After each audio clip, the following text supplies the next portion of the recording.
आ आई. Yes. ब ब बदक. क क कणीदार. ख ख खमंग. ग ग गोकुळतू. हा. अगदी घरच्यासारखं. कणीदार खमंग म्हणजेच गोकुळ तूप. उमेद अभियान स्वतंत्र करण्यात यावं, तसेच या विभागात कार्यरत असणाऱ्या कर्मचाऱ्यांना कायमस्वरूपी करण्यात यावं, यासाठी वैभववाडीत उमेदच्या कर्मचाऱ्यांनी मोर्चा काढत गटविकास अधिकारी आणि तहसीलदार यांना निवेदन दिलं. शहरातून या मोर्चाला प्रारंभ झाला.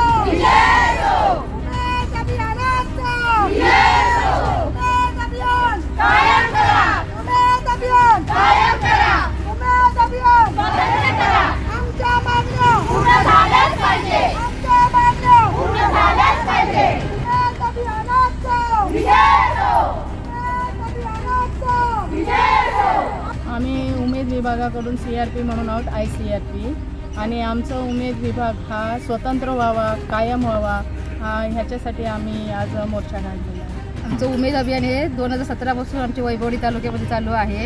इतर राज्यामध्ये आणि सगळीकडेच हे उमेद अभियान म्हणजे महाराष्ट्र ग्रामीण जीवनोन्नती अभियान चालू आहे. आणि या अभियानात आता कितीतरी कुटुंब यामध्ये समाविष्ट आहेत आणि आता ह्या 84 लक्ष कुटुंब याच्यामध्ये समाविष्ट आहेत. आणि आता हे अभियान 2026ला आम्हाला सांगितलं बंद करणार, म्हणून पगार वगैरे थांबवणार आमचे.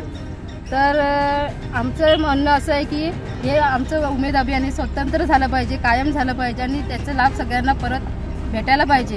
कारण याच्यावरती आता अवलंबून खूप कुटुंब राहिलेली आहेत. आम्ही प्रत्येक तळागाळापर्यंत या महिलांपर्यंत जाऊन पोहोचलो आहे आणि ते आता आमच्यावरती उद्योग व्यवसाय करण्यासाठी आमच्याकडे मागण्या करतात.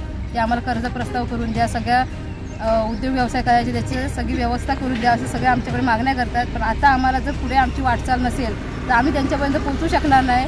आणि हे कुठेतरी काम थांबलं तर आमची जी कुटुंब आहेत आणि तळागाळातील ज्या महिला, गरीब महिला आहेत, गरजू महिला आहेत, त्या कुठेतरी परत विस्कटले जातील. त्यांना आम्ही साक्षरता आणि सक्षम बनवण्याच्या ध्येयामध्ये होतो. ते परत कुठेतरी थांबलं जाईल, हे होऊ नये म्हणून आमचं उमेद अभियान हे कायम झालं पाहिजे, स्वतंत्र झालं पाहिजे, अशा आमच्या मागण्या आहेत. आणि एवढे जे केडर आहेत, काम करतात, ते सगळे तिथे कायमस्वरूपी कामाला राहिलेच पाहिजेत. जर आज हे घरी बसले तर त्यांची कुटुंबसुद्धा म्हणजे त्या कुटुंबाला पण थोडाफार हातभार लागतो, थांबेल आणि ते होऊ नये म्हणून आमचं हे मागण्या पूर्ण करा, उमेद अभियान कायम करा आणि उमेद अभियान कायम राहिलंच पाहिजे, त्याचा स्वतंत्र विभाग हा झालाच पाहिजे, अशी आमची मागणी आहे. आम्ही आता तहसीलदारमध्ये दिलेला आहे, तहसीलदार साहेबांना, गट विकास अधिकारी यांच्याकडे दिलेला आहे. आम्हाला प्रत्येक ग्रामपंचायतीमध्ये हे निवेदन वाचून दाखवायचं आहे आणि त्यांनासुद्धा आमच्याबरोबर समाविष्ट करून त्यांच्यापर्यंत आमच्या मागण्या पोचवायच्या आहेत. त्यांनीसुद्धा आम्हाला सहकार्य करावं असं आम्ही त्यांच्यापर्यंतसुद्धा प्रत्येक ग्रामपंचायत जेव्हा ग्रामसभा होणार आहे त्याच्यापर्यंत आम्ही हे पोचवणार आहोत. आत्ता वैभववाडी तालुक्यामधून 54 CRP आहेत, त्याच्यामध्ये CTC आहेत, त्यानंतर CLF मॅनेजर आहेत, कर्मचारी आहेत. आम्हाला सांगितलं आम्ही गाव पातळीवरती ग्रामसंघ सगळे गट एकत्र करून ग्रामसंघ संस्था बांधणी केलेली आहे. या ग्रामसंघ संस्थेतून आम्हाला मानधन दिलं जाईल असं सांगतायत, पण ग्रामसंघ व्यवस्थित चाललेच नाहीत किंवा तिथे उद्योग व्यवसाय झालेच नाही तर आम्हाला मानधन भेटणार कुठून?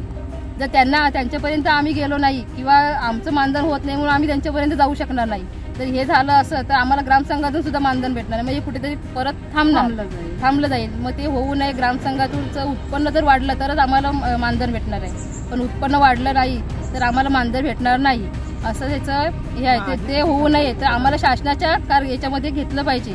आम्ही सुद्धा शासनाचे कर्मचारी किंवा अंगणवाडी जशा सेविका झालेल्या आहेत तसं आम्ही सुद्धा झालोच पाहिजे. आमचा सुद्धा स्वतंत्र विभाग झालाच पाहिजे अशी आमची मागणी आहे. आमचे दिवसभरातले सर्व अपडेट्स, ताज्या घडामोडी आणि थेट लाईव्ह पाहण्यासाठी सबस्क्राईब करा, लाईक करा कोकणचं नंबर 1 महा चॅनल कोकण 7 लाईव्हचं YouTube चॅनल.